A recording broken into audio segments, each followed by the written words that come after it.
সুপ্রিয় দর্শক, আপনাদের সবাইকে আমন্ত্রণ জানাচ্ছি এনটিভি নিয়মিত স্বাস্থ্য বিষয়ক আয়োজন স্বাস্থ্য প্রতিদিনে। আমি নুসরাত দীপা আপনাদের সঙ্গে রয়েছি। আমরা আমাদের প্রাত্যহিক জীবনে নানাবিধ কাজ করতে যেয়ে কিন্তু বিভিন্ন ধরনের দুর্ঘটনার সম্মুখীন হয়ে থাকি। তার মধ্যে একটা কমন দুর্ঘটনা হচ্ছে হাঁটুতে ব্যথা পাওয়া বা লিগামেন্ট ইনজুরি।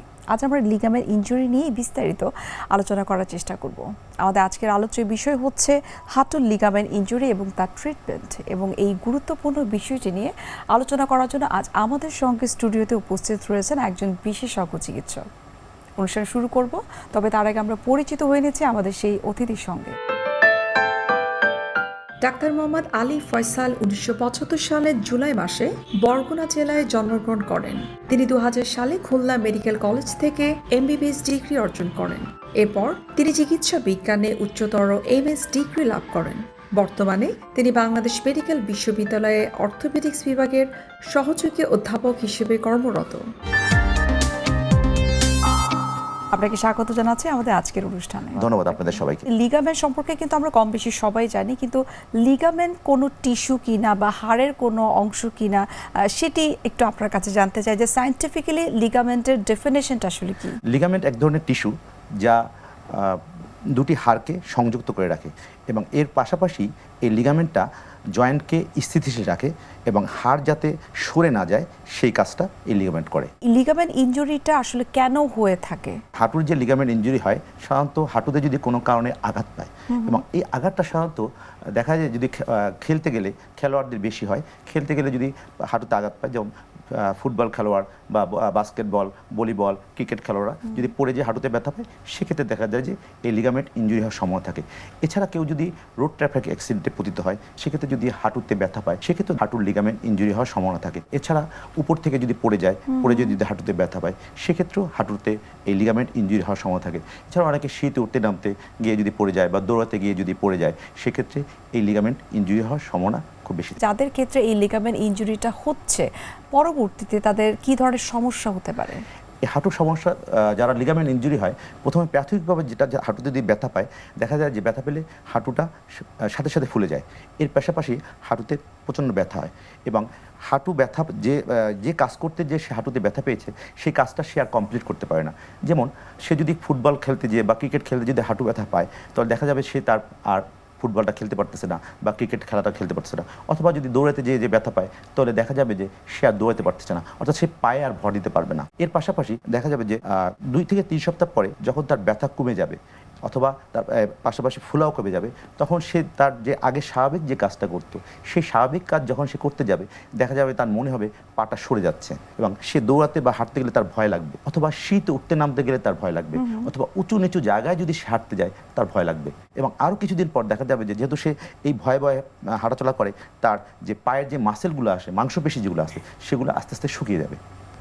তাহলে হাঁটুতে যখন ব্যথা পাবে বা পায়ে যখন ব্যথা পাবে, তখন আসলে কখন কোন ধরনের সিমটম থাকলে অবশ্যই ডাক্তারের শরণাপন্ন হওয়া উচিত? রোগী যদি হাঁটুতে ব্যথা পায় বা ব্যথা পাওয়ার পরে যদি হাঁটু ফুলে যায় এবং একটু ব্যথা বেশি হয়, তখন অবশ্যই তার উচিত হবে অর্থোপেডিক্স বিশেষজ্ঞ বা একজন নি সার্জনের সাথে দেখা করার। কারণ প্রাথমিকভাবে যে হাঁটুতে ব্যথা পায়, এই ব্যথা প্রাথমিক যে চিকিৎসাটা দেওয়া হয়, এই চিকিৎসাটা খুব ইম্পর্টেন্ট।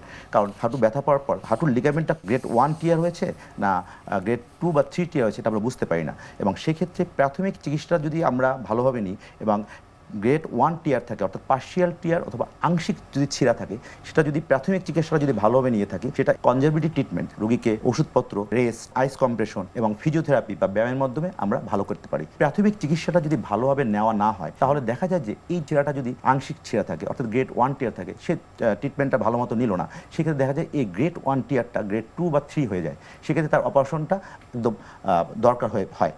তো সেক্ষেত্রে আমি বলবো, যদি হাঁটুতে ব্যথা পায় এবং সাথে সাথে যদি সম্ভব হয়, তার একজন অর্থোপেডিক্স সার্জন অথবা নি সার্জনকে দেখান। এছাড়া যদি রোগীর দেখা যায় যে 2 সপ্তাহ পরে বা 3 সপ্তাহ পরে ব্যথা কমে যাওয়ার পরে রোগী হাঁটতে গেলে হাত সরে যায়, হাঁটু সরে যায়, অথবা দৌড়াতে গেলে সমস্যা হয়, অথবা সে আগের যে কাজ করতে গেলে সমস্যা হয়, সেক্ষেত্রে অবশ্যই একজন নি সার্জনকে দেখানো জরুরি। যখন হাঁটুতে বা লিগামেন্টে তার ইনজুরিটা হলো, তখন প্রাথমিক অবস্থায় আপনারা কোন কোন ধরনের টেস্ট করতে দেন, যেটির মাধ্যমে আপনারা শনাক্ত করেন যে না, তার লিগামেন্টটা ছিঁড়ে গেছে? রোগীরা যখন আমাদের কাছে আসে, আমরা প্রথমে যে কাজটা করি, রোগীর একটা সম্পূর্ণ হিস্ট্রি বা ইতিহাস নেই। সেই টেস্টটা হচ্ছে রোগীর এই যে হাঁটুতে ব্যথা পেয়েছে, ব্যথা কীভাবে পেয়েছে সেটা একটা হিস্ট্রি দিই, এবং ব্যথা পাওয়ার পর রোগীর হাঁটুর ফোলাটা এটা কি সাথে সাথে ফুলেছে না অনেকক্ষণ পরে ফুলেছে, এবং এর পাশাপাশি আমরা আরও হিস্ট্রি দিই যে সে যে হাঁটুতে ব্যথা পেয়েছে, ব্যথা পাওয়ার পরে সে যে কাজটা করতেছিল, খেলতেছিল বা কোনো কাজ করতেছিল, সেটা সে কমপ্লিট করতে পারছে কিনা সেটা আমরা জানতে চেষ্টা করি তার কাছ থেকে। এর পাশাপাশি আমরা তার অকুপেশন কী সেটাও আমরা জেনে নিই। এর পাশাপাশি আমরা আমাদের ডাক্তারি ভাষায় কিছু ক্লিনিক্যাল এক্সামিনেশন আছে, যে সেই পরীক্ষাগুলো আমরা করে দেখি যে তার হাঁটুতে কোনো লিগামেন্ট ছিঁড়ছে কিনা। এর পাশাপাশি আমরা রুগীকে দুই একটা পরীক্ষা করাই, সেটা হচ্ছে একটা এক্সরে দিই। এক্সরের মাধ্যমে আমরা দেখতে চাই যে তার হাঁটুতে কোনো ফ্র্যাকচার আছে কিনা। যেরকম একটা হাঁটুর লিগামেন্ট যে জায়গাটায় লাগানো থাকে সেই জায়গাটায় যখন হাঁটুর লিগামেন্ট ইনজুরি হয়, অনেক সময় দেখা যায় যে ওই জায়গা থেকে একটু হাড় ফ্র্যাকচার হয়, যেটাকে আমরা অ্যাবালশন ফ্র্যাকচার বলি। এছাড়াও হাঁটুতে অনেক সময় ফ্র্যাকচার হয়, সেই ফ্র্যাকচারের মাধ্যমেও সেই ফ্র্যাকচার হয়েছে কিনা সেটা এক্সক্লুড করার জন্য আমরা একটা এক্সরে করি। আর সবচেয়ে আমরা যে ইনভেস্টিগেশনটা করি সেটা হচ্ছে একটা এমআরআইয়ের মাধ্যমে আমরা কনফার্ম হতে পারি যে তার হাঁটুর লিগামেন্ট ছিঁড়েছে কিনা। এমআরআই হবার জন্য প্রযোজ্য কিনা বা ম্যান্ডেটরি কিনা? অ্যাকচুয়ালি আমরা রোগীর হিস্ট্রি এবং ক্লিনিক্যাল এক্সামিনেশনের মাধ্যমে আমরা মোটামুটি কনফার্ম হয়ে যেতে পারি যে রোগীর লিগামেন্ট ছিঁড়েছে কিনা। তারপরে এক্সরেটা করাই যে আদার কোনো ফ্র্যাকচার আছে কিনা সেটা দেখার জন্য। আর এমআরআইটা হচ্ছে গিয়া যে একটা অলমোস্ট একটা কনফার্ম একটা টেস্ট রোগীকে বোঝানোর জন্য।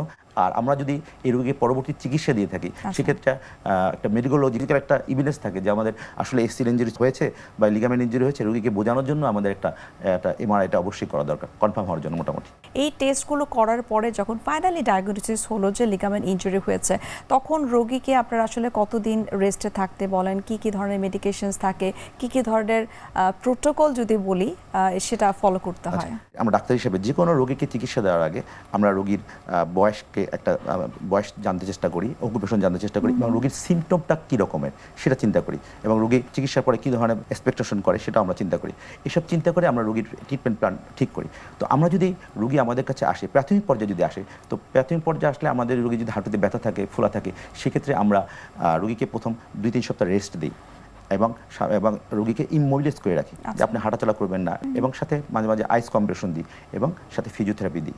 এবং এই ক্ষেত্রে দেখা যায় যদি অল্প ব্যথা থাকে এবং অল্প টিয়ার থাকে, যেটাকে আমরা পার্শিয়াল টিয়ার বলি অথবা গ্রেড 1 টিয়ার থাকে, রোগী সম্পূর্ণ ভালো হয়ে যায়, অনেকাংশেই ভালো হয়ে যায়। তারপর 2-3 সপ্তাহ পরে আমরা রোগীকে হাঁটতে দিই, যে আপনি এখন স্বাভাবিক হাঁটেন। হাঁটতে গেলে যদি আমরা দেখি যে না রোগী ঠিকমতো হাঁটতে পারছে না, আগের যে কাজ করতো সেই কাজ সে করতে পারছে না, তখন আমরা রোগীকে কিছু ক্লিনিক্যাল এক্সামিনেশন করি। ক্লিনিক্যাল এক্সামিনেশন করে আমরা যদি দেখি, বুঝতে পারি, এবং সাথে সাথে এক্সরে এমআরআইয়ের মধ্যে বুঝতে পারি যে তার হাঁটুর লিগামেন্ট ছিঁড়েছে, তখন আমরা রোগীকে সাধারণত অপারেশনের পরামর্শ দিয়ে থাকি। এখন কারো যদি হাঁটুর লিগামেন্ট যদি এই 20 থেকে 40 বছরের মধ্যে ছিঁড়ে, তা আমি সেক্ষেত্রে বলবো যে ভয় পাওয়ার কিছু নেই, অপারেশন করতে হবে, কারণ আপনাকে তো অ্যাক্টিভ লাইফে লিড করতে হবে। আচ্ছা, এরপরে অপারেশন যারা করতে চায় না, যদি গ্রেড 1 টিয়ার থাকে, আমি আগেই বলছি, এবং পার্শিয়াল টিয়ার থাকে, সেক্ষেত্রে তার যদি কোনো সিমটম না থাকে, যেমন হাঁটতে গেলে তার পা সরে না, তারপরে সে শীত উঠতে নামতে কোনো সমস্যা হয়, স্বাভাবিক যে কাজ করে সেটা সে সমস্যা নয়, তাহলে আমরা অনেক সময় কনজারভেটিভ ট্রিটমেন্ট, রেস্ট, তারপরে হচ্ছে গিয়া ওষুধপত্র এবং ব্যায়াম, যেটা হচ্ছে ফিজিওথেরাপি দিয়ে আমরা রোগীকে ভালো করার চেষ্টা করি। কিন্তু যদি তার টিয়ারটা গ্রেড 2 বা 3 হয়, মানে কমপ্লিট টিয়ার হয়, এবং সে অ্যাক্টিভ পার্সন হয়, অনেক সময় দেখবেন যারা ফুটবল খেলোয়াড়, যারা ক্রিকেট খেলোয়াড়, তাদেরকে তো আপনি অপারেশন না করে পারবেন না, তার প্রফেশনাল এবং অ্যাথলেটস ছাড়াও কিন্তু অনেক ক্ষেত্রে দেখেছে স্কুল গোয়িং বাচ্চা যারা রয়েছে তাদের ক্ষেত্রেও কিন্তু এরকম সিভিয়ার লেভেলে তাদের হাঁটুর ইনজুরি কিন্তু হচ্ছে বা লিগামেন্ট ইনজুরি হচ্ছে, সেক্ষেত্রে কি আপনারা সার্জারি ডিসিশন নিয়ে থাকেন? আমরা অবজার্ভ করি তার, কারণ বাচ্চাদের ক্ষেত্রে লিগামেন্ট ইনজুরির চান্সটা একটু কম, এটা চান্সটা কম থাকে, সাধারণত 20 থেকে 40 বছর মধ্যে হয়। আর বাচ্চাদের ক্ষেত্রে যদি হয়, সেক্ষেত্রে আমরা অবজার্ভ করি তার সিমটমটা বেশি হয় কিনা। যদি খুব সিমটম বেশি হয়, তখন অনেক সময় করা লাগতে পারে। আদারওয়াইজ আমরা তাকে ফলো আপ করে তার ম্যাচুরিটি পর্যন্ত অবজার্ভ করি, যে আমরা যেহেতু লিগামেন্ট সার্জারি করবো, সেক্ষেত্রে অনেক সময় বোনকে পায়ার্স করতে হয়, বোনকে ই করে আমাদের অপারেশন করতে হয়, তাতে বাচ্চাদের অপারেশন করলে গ্রোথ প্লেটে হ্যাম্পার হতে পারে, যার জন্য আমরা প্রথমে বাচ্চাদের অপারেশন করার চেষ্টা করি না, আমরা কনজারভেটিভ ট্রিটমেন্টেই বাচ্চাকে ভালো করার চেষ্টা করি। যেমনটি আমরা কথা বলছিলাম যে আপনারা যখন হাঁটুর ইনজুরি হয়ে থাকে তখন অপারেশনের সিদ্ধান্ত নিয়ে থাকেন, এবং সেটাও ডিপেন্ড করে যে রোগীর ইনজুরিটা কতটুকু সিভিয়ার লেভেলে আছে। একটু সার্জারির ক্যাটাগরিটা জানতে চাই, যে কি কি ধরনের সার্জারি আপনারা সাধারণত করে থাকেন? উন্নত বিশ্বের সাথে তাল মিলিয়ে আমরা বর্তমানে আর্থোস্কোপির মাধ্যমে এটা করি। এই আর্থোস্কোপির মাধ্যমে অপারেশন করা হচ্ছে, এটা হচ্ছে আমরা না কেটে আমরা হাঁটুর মধ্যে 2টি ছিদ্র করি, ছিদ্র করে হাঁটুর ভিতরে আমরা ক্যামেরা ঢুকিয়ে দিই, ক্যামেরা ঢুকিয়ে দিয়ে বাইরে মনিটরে দেখে যদি দেখি যে লিগামেন্ট ইনজুরি আছে, সেই লিগামেন্টটা আমরা রিকনস্ট্রাকশন করে দিয়ে আসি। কিন্তু এর আগে কেটে অপারেশনটা করা হতো। তো কেটে অপারেশন করলে অনেক সমস্যা হয়, যে জন্য এখন হাঁটুর অপারেশন, লিগামেন্টের অপারেশন এটা কেটে করা হয় না। আধুনিক বিশ্বে এটা না কেটে আর্থোস্কোপির মাধ্যমে করে, এবং সেটা আমরা বাংলাদেশে প্রায় 15 বছর ধরে এটা না কেটে আর্থোস্কোপির মাধ্যমে আমরা হাঁটুর লিগামেন্ট রিকনস্ট্রাকশন করে যাচ্ছি। তারপরে দেখা যায় যে হাঁটুর লিগামেন্ট ইনজুরি যাদের হচ্ছে তারা দেশে ট্রিটমেন্ট না করে কিন্তু বিদেশে চলে যাচ্ছে, এই বিষয়ে আপনার মতামত কি?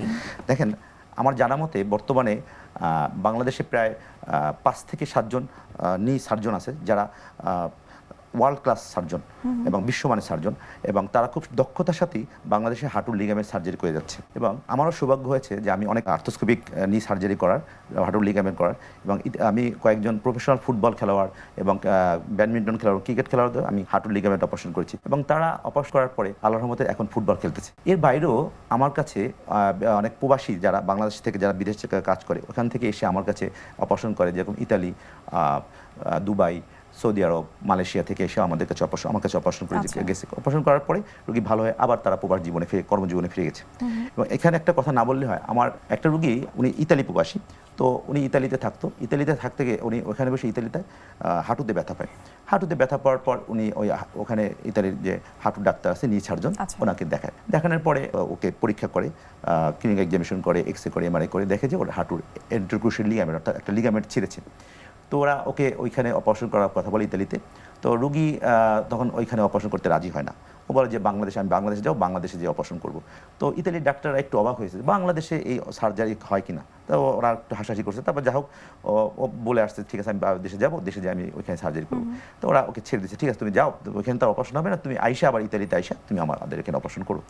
তো যাক, ইতালি থেকে আইসা আমার কাছে ও আসলো। আসার পরে আইসা আমাকে দেখালো। দেখানোর পর আমাকে বললো, স্যার আমি তো এরকম ব্যথা পাইছি, তো আমাকে ইতালিতে আমাকে দেখছে স্যার অপারেশন কথা বলছে। আমিও দেখলাম ওর ইন্টারক্রুশিয়াল লিগামেন্ট টিয়ার আছে। তো তারপর আমি ওর অপারেশন সাজেস্ট করলাম, বলার পরে ও অপারেশন রাজি হয়ে গেল। তো ওর অপারেশন করলাম। অপারেশন করার পর ও আল্লাহর রহমতে ভালো হয়ে 6 মাস পরে ইতালি চলে গেছে, যে ওইখানে ডাক্তারকে দেখাইছে, ইতালির ডাক্তারকে। তো দেখানোর পরে ওর নাম ধরে বলতেছে, এই দেখো ও বাংলাদেশ থেকে অপারেশন করে আসতে, অন্য ডাক্তার যারা আছে, ওনার যারা সহকর্মী সবাইকে ডাকিয়ে নিয়ে আসছে। মানে একটা হাসির ব্যাপার হয়েছিল তার কাছে।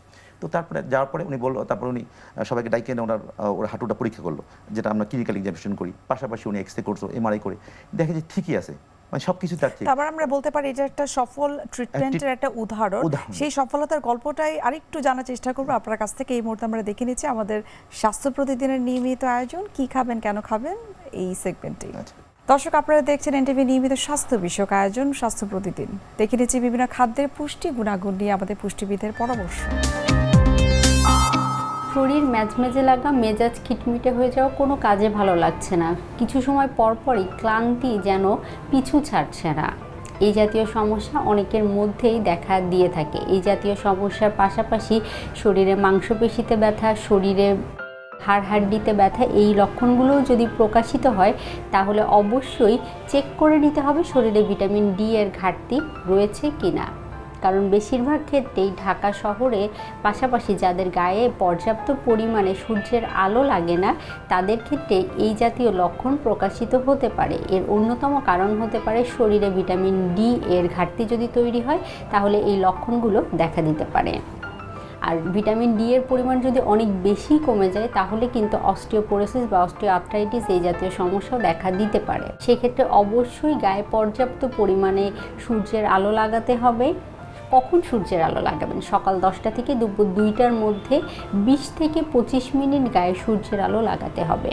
পাশাপাশি সূর্যের আলোতে বেড়ে ওঠা হাঁস মুরগির ডিম, গরু ছাগলের দুধ, এছাড়াও ফর্টিফাইড বিভিন্ন ধরনের খাবার মার্কেটে এখন পাওয়া যায়, যেগুলো ভিটামিন ডি ফর্টিফাই করা থাকে, সেগুলোও নিয়মিত গ্রহণ করতে পারেন। আর অতিরিক্ত পরিমাণে কমে গেলে অবশ্যই বিশেষজ্ঞের শরণাপন্ন হয়ে কতটুকু পরিমাণে সাপ্লিমেন্ট গ্রহণ করতে হবে সে বিষয়টি নিশ্চিত হয়ে তারপরে গ্রহণ করার চেষ্টা করতে হবে। অনেকে নিজে নিজেই সাপ্লিমেন্ট গ্রহণ করেন, যে বিষয়টি করা থেকে বিরত থাকতে হবে। কারণ আপনার কতটুকু ভিটামিন ডি কমে গিয়েছে, সেই অনুযায়ী কতটুকু ডোজ হওয়া উচিত, ডোজগুলো কত দিন ব্যাপী চলবে, সেই সম্পর্কে সঠিক আইডিয়া অবশ্যই একজন বিশেষজ্ঞ ডাক্তার আপনাকে দিতে পারবেন। তাই ভিটামিন ডি এর পরিমাণ কমে গেলে বা এই লক্ষণগুলো দেখা গেলে দেরি না করে একজন বিশেষজ্ঞের শরণাপন্ন হতে হবে। পাশাপাশি সঠিক সুনির্দিষ্ট খাদ্য তালিকা মেনে চলতে হবে, নিয়মিত গায়ে সূর্যের আলো লাগাতে হবে। আপনি বলছিলেন যে আপনি একজন পেশেন্টের আর্থ্রোস্কোপি সার্জারির মাধ্যমে যে সার্জারিটা আপনি দেশে করলেন এবং বিদেশে যাওয়ার পরে সেই ডাক্তাররা কিন্তু অনেক ধরনের মন্তব্য করছিলেন, সেই গল্পটা একটু জানতে চাই। যে পরে ওই ডাক্তার সবাইকে ডেকে ওর হাঁটুটা পরীক্ষা করলো, ক্লিনিক এক্সামিনেশন করলো, এক্সরে করলো, এমআরআই করে দেখলো। দেখার পরে উনি অবাক হলো যে সবই তো ঠিক আছে, অপারেশন তো একদম 100% ভালো আছে। তো দেখে উনি অবাক হলো যে বাংলাদেশে সার্জারি হয়। উনি পরে আমাদেরকে খুব অ্যাপ্রিসিয়েট করলো যে তুমি তোমার ডাক্তারকে ধন্যবাদ দিও, তোমার হাঁটুর অপারেশন খুব ভালো হয়েছে এবং আসলেই বাংলাদেশে খুব ভালো সার্জারি হয় উনি। এবং আমার আরেকটা রোগী, ও আমার কাছে অপারেশন করছে, হাঁটুর লিগামেন্ট ইনজুরি হয়েছে, ওটাও এসিএল অপারেশন করছে। করার পরে ও কিছুদিন পরে ডিবি লটারি পায়, 1 বছর পরে ডিবি লটারি পরে আমেরিকা চলে গেছে। আমেরিকা চলে যাওয়ার পরে ওর জানি কেন মনে হয়েছে যে একটু হাঁটুর ডাক্তারকে দেখাই, বাংলাদেশ থেকে অপারেশন করে আসছি, হাঁটুটা কেমন হয়েছে। তো উনি একজন নি সার্জনকে দেখাইছে।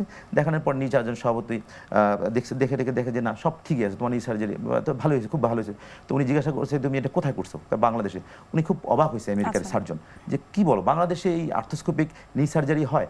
তো উনি তখন বলছে জি স্যার হয়েছে। উনি তখন অ্যাপ্রিসিয়েট করছে আমাদেরকে যে তোমাদের ওই স্যারকে তুমি ধন্যবাদ জানাও। আমাদের বাংলাদেশের রোগীদের কোনোই দরকার নাই বিদেশে যে এই হাঁটুর ব্যাপারে চিকিৎসা করার, কারণ আমরা এটা সফলতার সাথেই বাংলাদেশে আধুনিক চিকিৎসা করতেছি। ওরা বিদেশে যে যন্ত্র দিয়ে অপারেশন করে আমরা ঠিক সেই যন্ত্র দিয়ে অপারেশন করি, ওরা যে ইমপ্লান্ট ব্যবহার করে আমরা ঠিক সেই ইমপ্লান্টই ব্যবহার করি।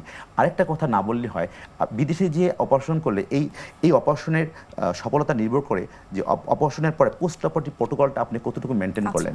সেক্ষেত্রে দেখা যায় যে রোগীকে 7 দিন পর প্রথম 4-5 বার রোগী ডাক্তারের কাছে যেতে হয়, এরপরে আবার 1 মাস পর ডাক্তারের কাছে যেতে হয়, এরপর আবার 3 মাস পর, আবার 6 মাস পর, আবার 9 মাস পর। তো এরকম লং টার্ম একটা ফলো আপ আপনি বিদেশে ট্রিটমেন্ট করে আপনি এটা করা খুবই রোগীদের ক্ষেত্রে অসম্ভব। তো যদি সফলতা পেতে চান এবং সেক্ষেত্রে আপনাকে পোস্ট অপারেটিভ প্রোটোকল এবং ব্যায়াম এগুলো সব ঠিক মতো মানতে হবে। সেক্ষেত্রে আপনি বাংলাদেশের ডাক্তার দিয়েই অপারেশন করলে খুব ভালোভাবেই এটা আপনি সফলতা পেতে পারবেন। আমরা অনুষ্ঠানের একেবারে শেষ পর্যায়ে চলে এসেছি। আপনাকে অসংখ্য ধন্যবাদ হাঁটুর লিগামেন্ট ইনজুরি নিয়ে এত বিস্তারিত এবং গুরুত্বপূর্ণ তথ্য আমাদেরকে দেওয়ার জন্য। ধন্যবাদ আপনাদের সবাইকে। দর্শক, এতক্ষণ আপনারা দেখছিলেন এনটিভি নিয়মিত স্বাস্থ্য বিষয়ক আয়োজন স্বাস্থ্য প্রতিদিন। এ পর্যায়ে আমরা দেখে নিচ্ছি আমাদের আগামী পর্বে কি থাকছে। মূত্রথলিটা হচ্ছে যে আমাদের রেচনতন্ত্র বা পুং প্রজনন তন্ত্রের একটি অবিচ্ছেদ্য অংশ। সাধারণত আমরা যদি চিন্তা করি তাহলে আমাদের পিঠের পিছনের দিকে দুটো কিডনি থাকে, কিডনি থেকে কিডনি নালী মূত্রথলি থেকে উন্মুক্ত হয় এবং মূত্রথলিতে এই কিডনি থেকে যে ইউরিন প্রোডাকশন হয় সেটা মূত্রথলিতে গিয়ে জমা থাকে এবং এবং একটা নির্দিষ্ট সময়ের পরে এটা মূত্রনালী দিয়ে বের হয়ে আসে। বিশ্বের যে কোনো প্রান্ত থেকে যে কোনো সময় এনটিভির জনপ্রিয় অনুষ্ঠান স্বাস্থ্য প্রতিদিন দেখতে আপনারা ভিজিট করতে পারেন আমাদের পূর্ণাঙ্গ পোর্টাল www.ntvbd.com এ। এছাড়াও এনটিভির বিভিন্ন ধরনের জনপ্রিয় অনুষ্ঠান এবং নিউজ আপডেট পেতে আপনারা ভিজিট করতে পারেন আমাদের ইউটিউব চ্যানেল এবং ভেরিফাইড ফেসবুক পেজে। দর্শক, আজ এখানে শেষ করছি। দেখা হবে আবারও আপনাদের সঙ্গে। সে পর্যন্ত আপনারা সবাই ভালো থাকুন, সুস্থ থাকুন। আল্লাহ হাফেজ।